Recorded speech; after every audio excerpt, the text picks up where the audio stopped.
welcome to In Search of Black Power. I'm Lawrence Grand Prix, Director of Research for Leaders of Beautiful Struggle. I'm Rashim, social scientist and independent scholar. So today, actually, this is one of the topics that made me want to do the show in the first place because it's such an important issue. I don't think we talk about it enough. Yeah. I remember hearing someone say that eviction is to black women as prison is to black men, and I feel like that's a little bit incomplete because the more I study this, the more it feels like child welfare is to black families, as the prison industrial complex is to black men, in terms of this being this comprehensive system of surveillance and family control that's done under the guise of protection, right? So in this episode, we wanted to explore how the child welfare system polices black families. And Rashim, wanted you to kind of lead us off. Yeah. So one of the ways that we want to approach this conversation really is to talk about the history a bit of child welfare, how it started out, how it transitioned, how it became more punitive, and then get into some more contemporary examples, share those, and then talk about some potential solutions. So this is going to be more than likely broken up into two parts. And this first part is part one, of course, and we're going to get into the history and the background of the child welfare system. So one of the things, and I should also mention that we're gonna highly reference Dorothy Roberts' book, Torn Apart. The full title is Torn Apart: How the Child Welfare System Destroys Black Families and How Abolition Can Build a Safer World. So that text is highly, highly referenced in this conversation. One of the things that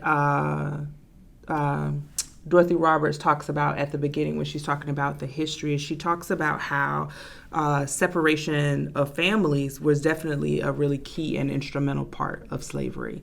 The white owning class of black families owned not only of course the parents, but they also owned the children, and were able to separate them in a particular way. There's a way in which it also builds on this idea that separating black families does not cause harm, or they don't feel it in the same way. Then she goes on to talk about more of the history and the impact of the black codes in terms of like how we look at the child welfare system.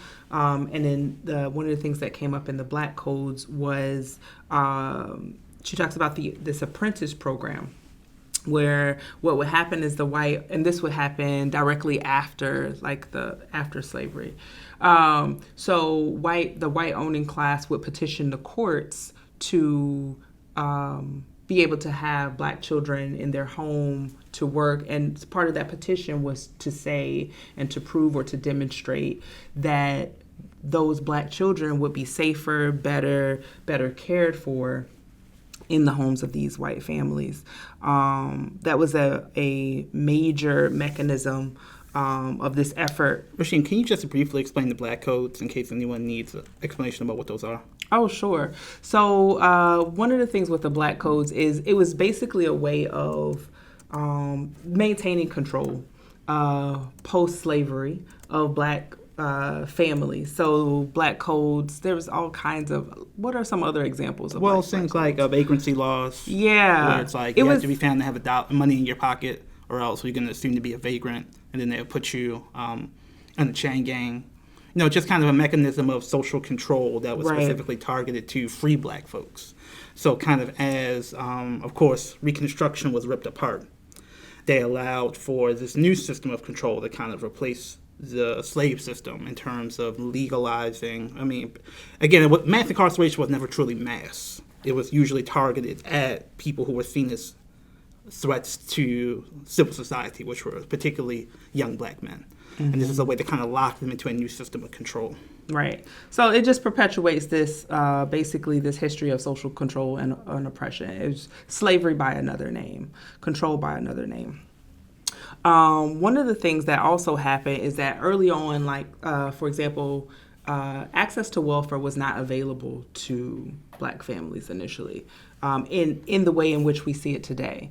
In the early 1900s, when child welfare was used primarily or only by white women, there was these things called widow's pension.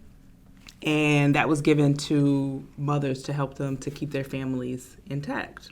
The Social Security Act of 1935 authorized the first federal grants for child welfare services, and under what later became known as Subpart 1 of Title 4B of the Social Security Act.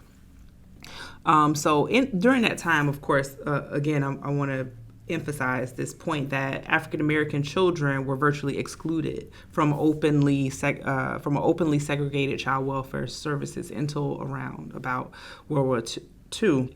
In the 1950s, there's this growth of the civil rights movement, and this allowed Black families more access to some of those social services that they had been previously denied. What happens with this increased access to social welfare programs is this criminalization of the use of this public aid that had been previously available to other folks. So benefits become stigmatized.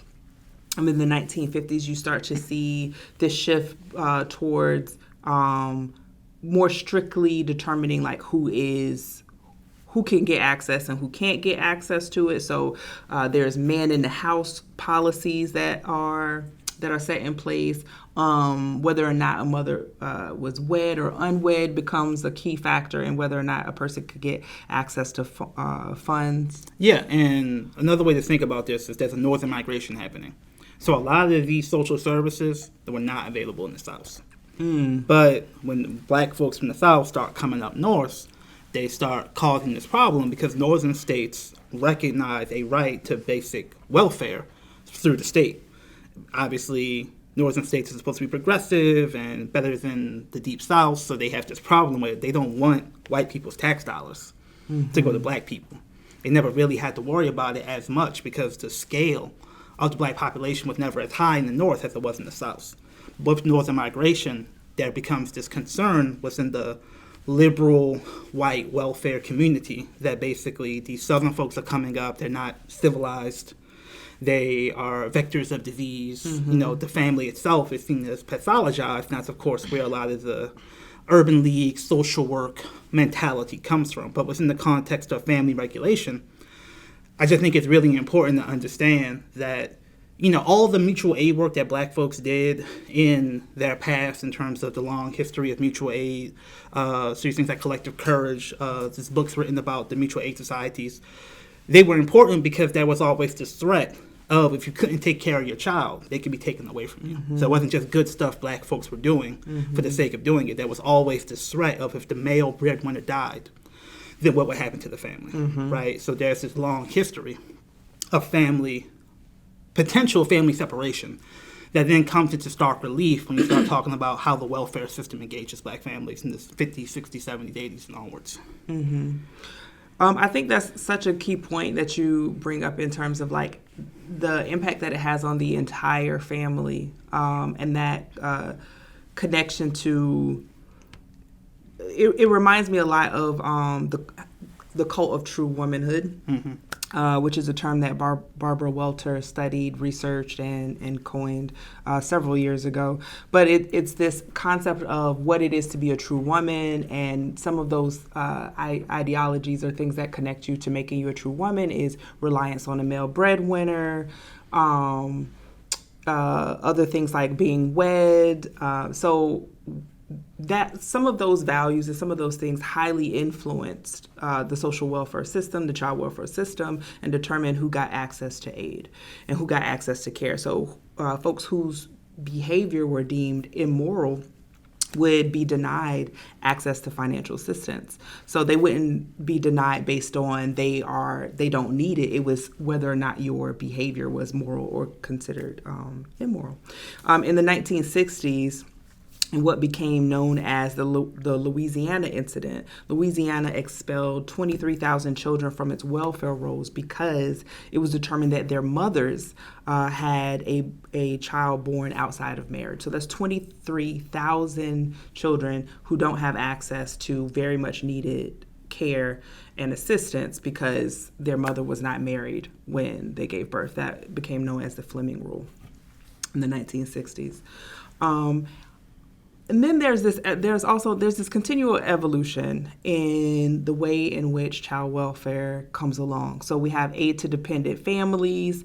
The 1961 amendments to the Social Security Act established that the statute of the Fleming Rule. In order to assist states in complying with the ruling, these amendments created foster care components. Right? Mm-hmm. I'm just real quick, just to take a step back. This talk is going to talk a lot about federal policy, and I think one of the overarching themes that I want to convey, and this podcast wants to convey, is this stuff matters. Mm-hmm. We talk a lot about white supremacy and the psychology of violence and these larger systems of power, but sometimes these highly technocratic, complex systems determine whether families stay together or are broken apart, whether people can eat or whether they can't eat. And I bring that up to understand that when you think of the federal government, especially as this transition happens from the 60s onward, that's not like a Fed in your community knocking on your door giving you a check. Like, not somebody employed by the federal government. They oftentimes give grants to states. Mm-hmm. So the federal government will give money to the state government, and the state government will then provide the service, which then provides a lot of leeway for states to have more restrictions, be more restrictive with their money, have more morality clauses, have more specific ways of injecting their own vision of who controls the money, which is going to be a big thing we'll talk about later, and also what strings they tie to the money. And much of the story of the welfare state from the 60s onward is the increasing role of federal governments, and states governments working together to be more restrictive and give states more autonomy to essentially co-opt and to chop up the money that's supposed to go for care and use it for systems of control. Thank you for interjecting that. One of the things that I think that is really important also with that is during that time in 1961, that is the beginning of creating this actual foster care component. And we're going to get into having some discussions specifically around foster care and some around social work and some around casework. So some of those terms, you'll hear those come up and you'll see the beginning and the birth of those, just to set the foundation of the conversation. So with that, under ADC, foster care, did you want to say something? Oh, no, just getting these acronyms, the word. Oh, right. So AFDC, it's Aid for Dependent Children. Right. So AFDC. Right, so this one people is know what that means. Right, so this one, the FC in it is foster care. So it's ADC, Aid to Dependent Children, and then under ADC, Aid to Dependent Children, there's foster care. I got you. Which is established, but prior to that, it was just Aid to Dependent Children. So it established a foster care component. And so states receive federal matching funds for foster care payments made on behalf of the children who were removed from unsuitable homes. However, the federal reimbursement was limited only to cases in which the child would have received ADC payments had they remained in the home. That's particularly important to understand how that's working. So, one, it established this component wherein it established foster care. States receive funding based on whether or not, if that child was still at home, would they receive those funds.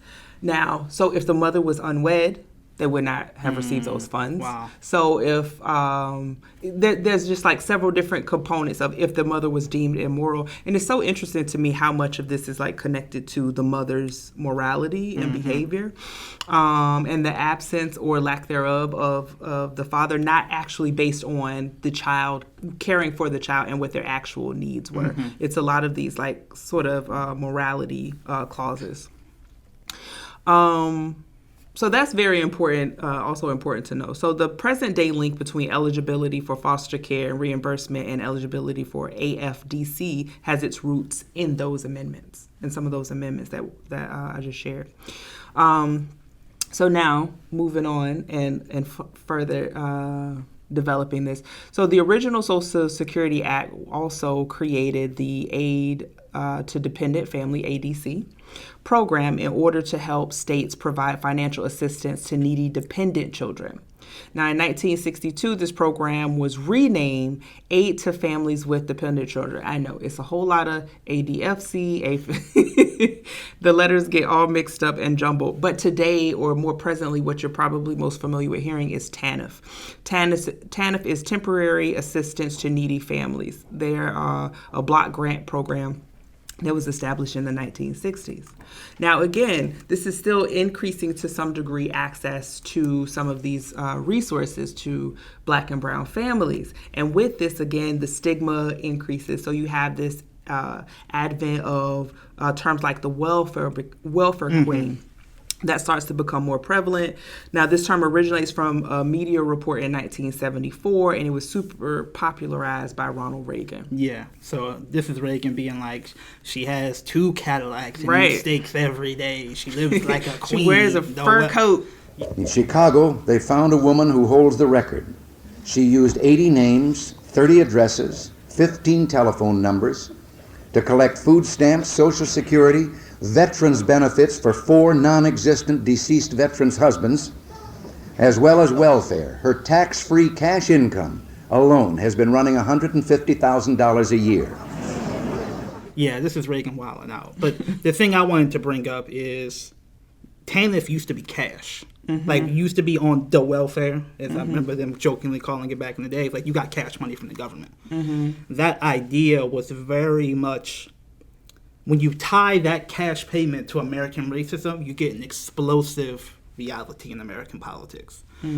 Because of a variety of things, especially white racism, white systems oftentimes view Black people as lazy and not deserving. So the idea that they can just be paid cash because they're poor, it's like, oh, no, let's just sit on their bucks. They love doing nothing. So why are you giving them cash money?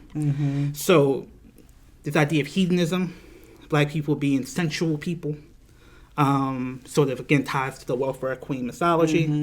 And so this idea that, well, we can't give them cash because they're going to blow it on drugs and 40s and fur coats. So we can tie it to services that are going to help manage them and make them productive. So the shift from cash and even things like food stamps to services, I think, is really important, because who does the services? In many, many places, it's white professionals. Right, so you're basically shifting money from TANF from a large proponent of TANF being cash payments to poor people to services provided by the white so-called professional managerial class. And, some multicultural professional managerial class, but largely college educated, and in many places very white. So this idea of the nonprofit industrial complex basically in cahoots with welfare reform, anti-Black ideology within welfare reform, I think is really important. Because as I'm going to talk about, as we have talked about in previous episodes, this idea that we just create more nonprofits, more services, that's somehow a counter to racism. It's like, no, not inherently, and oftentimes not at all. Because this managerial mentality, this anti-Black mentality is oftentimes manifested through the idea that we can't just give them money to do what they want. We have to provide white professionals to essentially civilize them. And many people are trying to do things like defund the police, and they end up funding the exact same systems with the exact same mentality. And, we'll talk about it, but she calls this out very directly in the book. Yeah. So all of that leading up to the crux of the book is really talking largely about specifically the foster care system in terms of being torn apart. So one of the things that Grand Prix just mentioned and expanded on was how this expand. There's a lot of ways in which this expands the nonprofit and industrial complex. It's a complex word to say. Right. Complex word. How it expands that. Another thing that it actually expands, she talks about in the book, that at the same rate that the foster care system is expanding, the prison system is also expanding. Housing and security are among the main reasons why children are taken away from their families and put into foster care. And what's so interesting about that for me, that housing security being among the main reasons for children being taken away, is the funds that folks are putting into things like paying a foster care family, what, could easily be used to like support the family. It's almost like it is criminalizing poverty. Another reason that foster care as a system is a challenge or an issue specifically for Black children is that more than a quarter of youth that are in foster care are Black. In cities like Chicago and New York, they make up more than 95% of the whole entire foster care system. And there's a quote from the book that I think kind of puts the scale overall of whatever you call it, child protective services, the family regulation system into relief. And so just so people can understand the scale of this system in total. So the quote goes like this: "The number of children in the United States who are involved in child welfare investigations is staggering.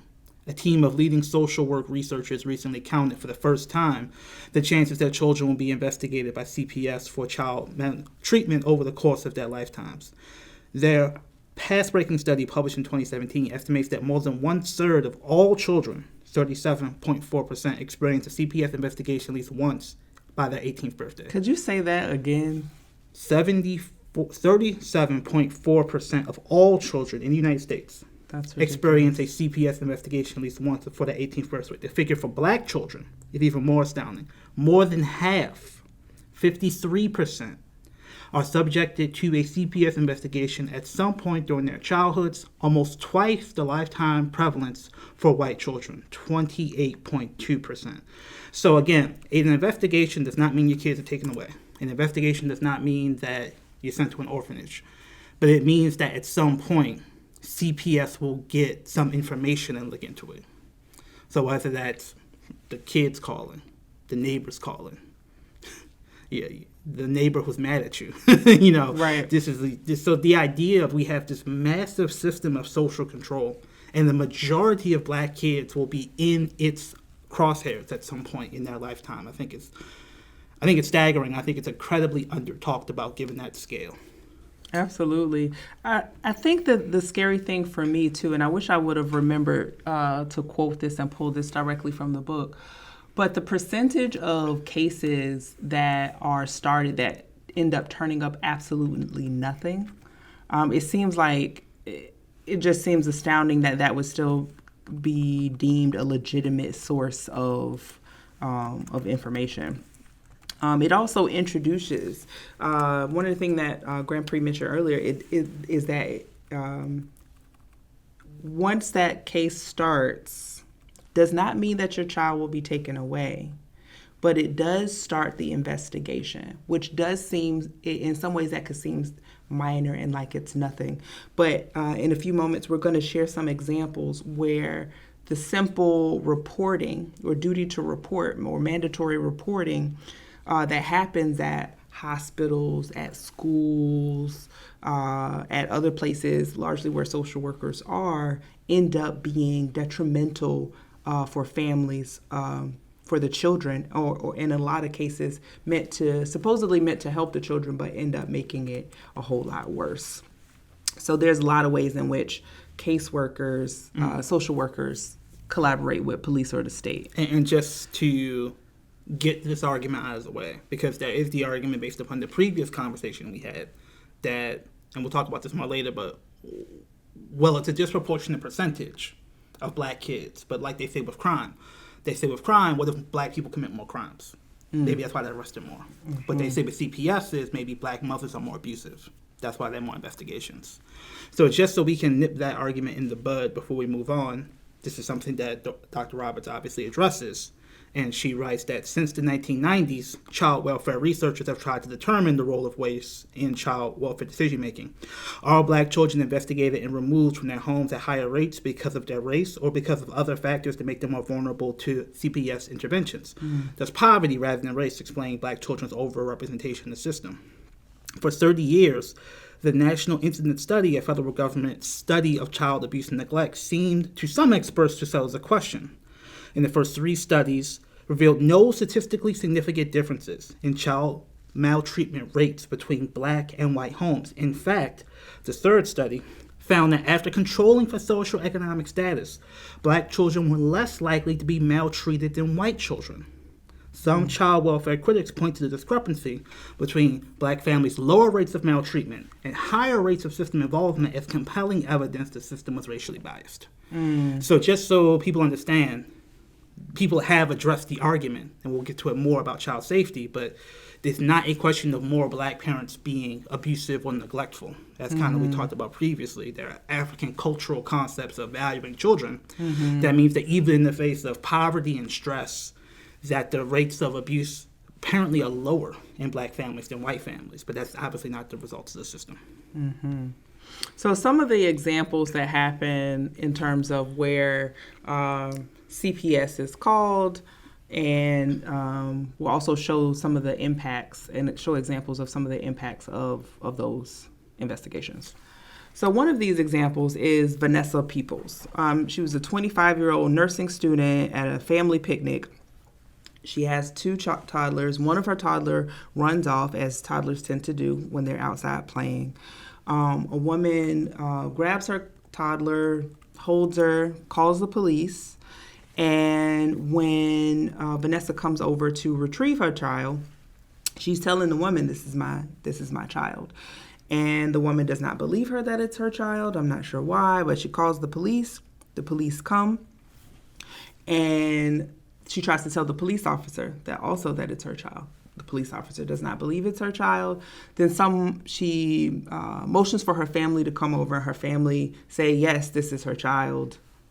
And so what ends up happening from that still, even after she had said, this is my child, the police still gives her a ticket. This ticket is for child abuse. Or I think it was child abuse or child neglect. But writes her a ticket. Now, that could have just been that incident. But now that person saw her toddler running away, thought it wasn't her child. They were both wrong. And I feel like he just wanted to, his time was wasted, so he wanted to write a ticket. So he wrote a ticket. Now, what that resulted in is that a month later, a caseworker comes to her door. Now, she is in the basement. She's doing laundry, and so she doesn't hear.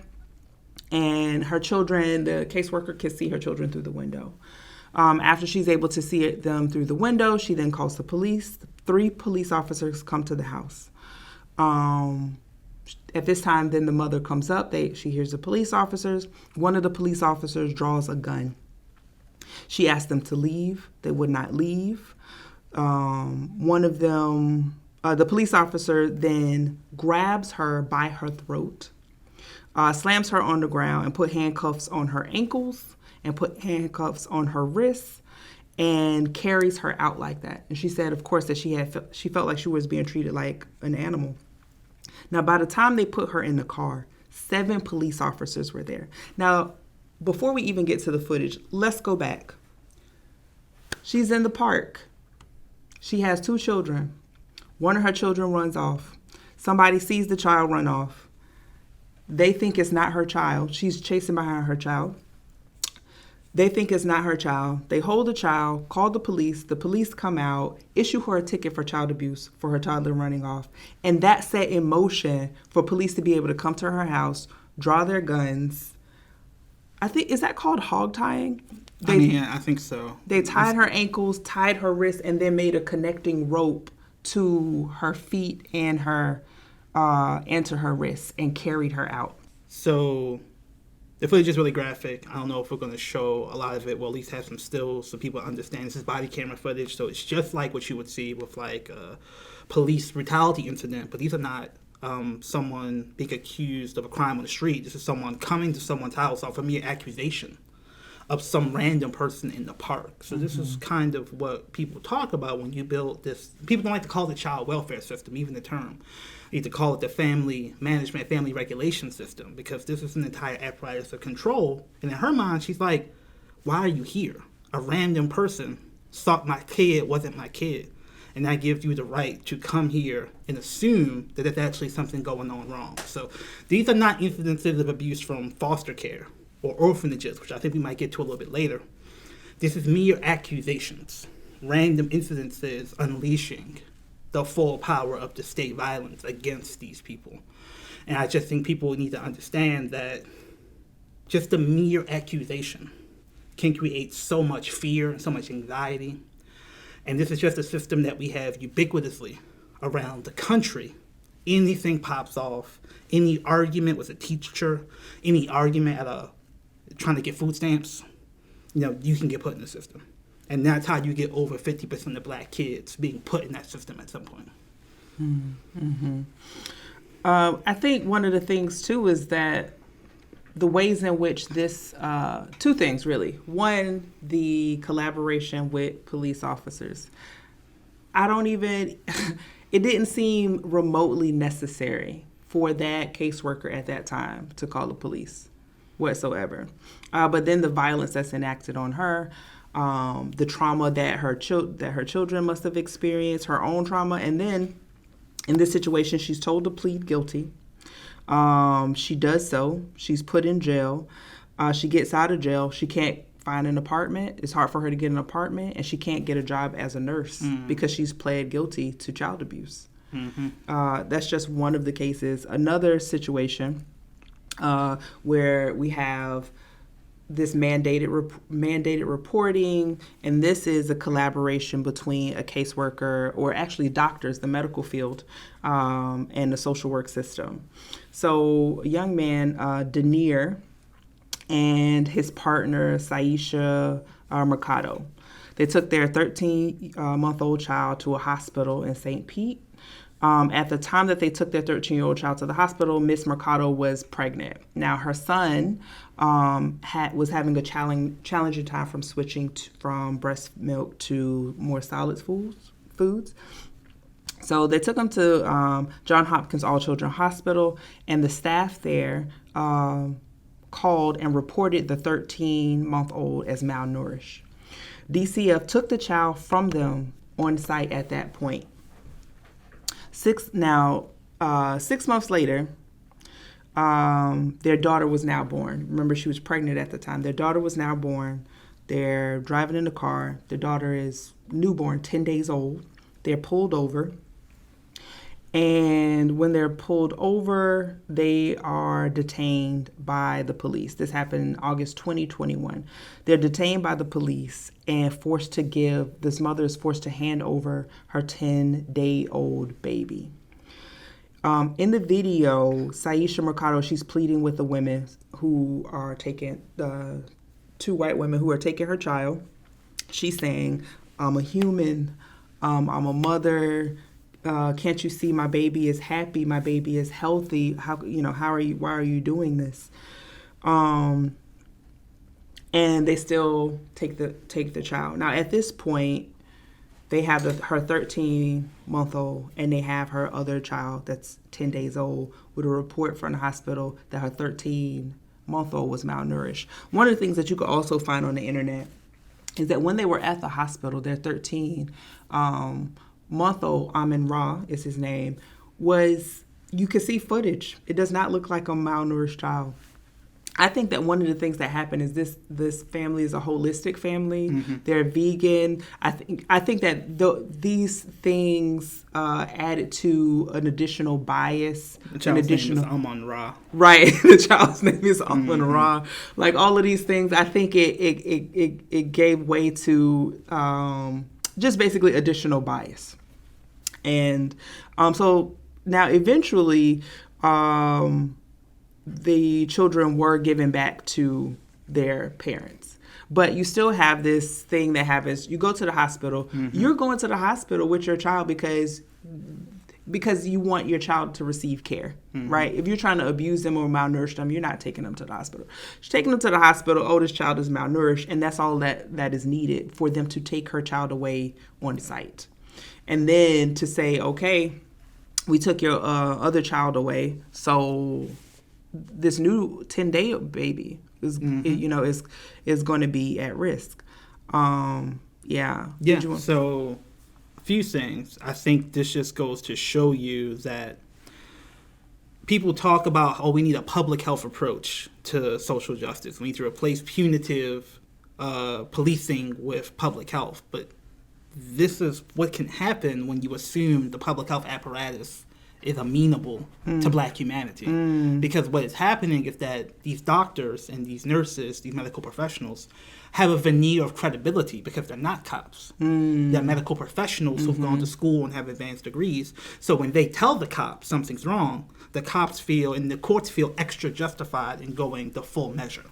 So this is why I wanted to bring up is, this quote that Dr. Roberts has, which I think is very indicative of me to think that we have been saying. This idea that you can just replace police with social workers and public health officials, it kind of ignores the reality of how power works, and so that creates a new system of power. So in the context of the burgeoning defund the police movement, because Dr. Roberts calls herself an abolitionist, but she actually has some criticisms of what she sees as the abolitionist movement not being precise enough in calling out these dynamics, which is very heartening to see because we have been saying these things for years. So the quote goes like this, and there's a longer quote, but I do want to read it in full so you can understand her argument. On MLK Day, January 2021, about 100 people dressed in winter jackets gathered at 25th Street in Harlem. The crowd stood on the sidewalk and sat in folding chairs beneath a newly installed billboard that proclaimed, "Some cops are called caseworkers. Abolish NYC ACS." One of the signs at the entrance of 25th Street subway station bearing the message, "They separate children at the boredom of Harlem, too." The other read, "From the plantation to the present, breaking up Black families has always meant profit." Ms. Roberts continues, "The most prominent demand emerging from the protest was to defund the police and reallocate the money to provide health care, education, jobs with living wages, and affordable housing. Defunding police is part of a broader struggle to abolish the prison industrial complex, including jails, prisons, detention centers, and other carceral practices, which building a radically different society that has no need for them." An abolitionist organizer named Miriam Kaba wrote on June 12, 2020, New York Times op-ed, "The surest way to reduce police violence is to reduce the power of police by cutting budgets and the number of officers. Moving toward abolition, then, is critical to support reforms only if they reduce and do not increase police funding, tools, and power. As I witnessed the protest, I became increasingly concerned that family policing was absent from most demands to defund the police. Some activists even recommended transferring money, resources, and authority from police departments to health and human service agencies that handle child protection. These proposals ignored how the family policing system surveils and represses Black and other marginalized communities in ways similar to law enforcement condemned by the protesters. The child welfare system must be seen as part of what I call the foster industrial complex. And like the prison industrial complex, it is a multi-billion-dollar government apparatus that regulates millions of vulnerable families through intrusive investigations, monitoring, and forcible removal of children from their homes to be placed in foster care, group homes, and therapeutic, in quotes, detention facilities that resemble prisons. Diverting money and power to child protection agencies will result in even more state intrusion into Black communities. Linking 911 to child abuse hotlines would increase disruptive child maltreatment allegations and investigations. Even well-meaning recommendations to deploy social workers to conduct wellness checks in homes will most likely result in increased maltreatment reports, expanding the state's monitoring and separation of families. Residents in Black neighborhoods live in fear of CPS agents entering their homes, interrogating them, and taking their children, as much as they fear police stopping them on the streets, harassing them, and taking them to jail. Rather than divesting in one oppressive system to invest in another, we should work towards abolishing our carceral institution and creating radically different ways of meeting human needs and solving social problems. Prison abolitionists should support defunding the family policing system and be careful not to enrich it with even more funds divested from police. So I think that this was something that was really heartening to see because it mirrors something we at LBS have been seeing, critiquing, and been worried about for a long time. Is that in people's haste to do it now, they're doing it with the tools that exist now, as opposed to investing in Black people to build the new tools in order to implement things like defund the police and the community care apparatus. So this idea that public health professionals, and again, that public health is making a very intentional push to make itself look woke, because they know they're subject to get all of this funding as people move away from supporting police. It's like defund the prisons, defund the police, and fund public health instead. And if we understand that as not a fundamental shift in power, but a refinement of controls of white supremacy, then that raises a lot of questions in terms of, again, why isn't Child Protective Services at the heart of Black Lives Matter. This is all about black feminism, policing black women's bodies, black women being seen as respectability politics. You would think you would be hearing all about this. Over 50% of all black kids being under CPS ridiculous. investigation. So why isn't this more central to the demands of, again, black feminist movements? I think there's an element of class to it, where not all, it's definitely not all, but it's over 50%, but a lot of the women in this system are lower class black women. Yep. They don't fit within, sort of, many of them aren't woke. Many of them, believe in gender roles. Many of them don't adhere to the sort of political theory that is dominant in these spaces. And part of it is just, it's so complex. Like, even the language, like, they don't call it CPS in every state. Like, they call it Child Protection Services. They call it Child Welfare. They call it the Office of Children and Family Services. They call it all these different things in all these different places. But again, I think a part of it, again, is a lot of these people in these systems are public health professionals. They have social work degrees. Many of them are Democrats. So if the Democrats run the child welfare system, saying defund child welfare, saying defund the Democratic Party, which is something that is difficult when your activist movement is funded by the Friends of the Democrats. So I think that's part of why this movement has not centered on the child welfare system as part of their critique, and risk even expanding the family regulation system as an alternative to policing. Wow. From that, I'm wondering if it would be good to, because I think one of the things that it just brings home is this larger collaboration between the police and social work. Social workers, caseworkers, and how we have to just really interrogate that and just like reevaluate that, how that works. Earlier we shared some of those examples. I mean, I could share one more. I'll just say the name, and then we can put in the clip if needed. And that's Marian Godbaldo. She had a 13-year-old daughter. This 13-year-old daughter, she refused to continue to give her 13-year-old daughter psych meds. She stopped giving these meds to her daughter because her daughter would become violent. She left the hospital, and she ended up in a 10-day standoff with police because she didn't want to give her daughter these psych meds. She didn't come out of the house. They told her she needed to come out of the house, and she needed to come out of the house with her daughter. She was put in prison. She only ended up being there for 5 days. A woman has barricaded herself and her daughter inside their home. State officials came to the house to remove the daughter from the home. Godboldo came to the attention of Child Protective Services after she decided to stop giving her 13-year-old controversial antipsychotic medication. The mom refuses to give her daughter medication because the drugs caused her to become violent. The Department of Human Services attempted to take the child from the mother. Godbaldo barricaded herself in her home, and this lasted 10 hours. Mary Ann was hauled off to prison for 5 days. Ariana is now at a pediatric psychiatric facility where Godbaldo claims she's being abused. Community groups have rallied on behalf of the family, saying parents should decide their children's medical treatment. At the heart of it is the question, who decides what the best medical care is for a child? The government or the parents? But there's these ways in which black mothers or black families are going to these sources that we are thinking are caring for our children, and what they're actually doing is being an apparatus for policing black families. Okay, so that's the end of part one. We talked about some examples of family regulation, some of the background of family regulation. In part two, we're going to get into some of the debates around how to interpret what's happening here, how do we interpret things like interracial adoption, some practical things you can understand about how the system works, things to look out for, and of course solutions to the burgeoning child welfare and child family regulation system when it applies to black people and black families. So please tune in to part two, and thank you, and we hope to see you again soon as we continue to go in search of black power.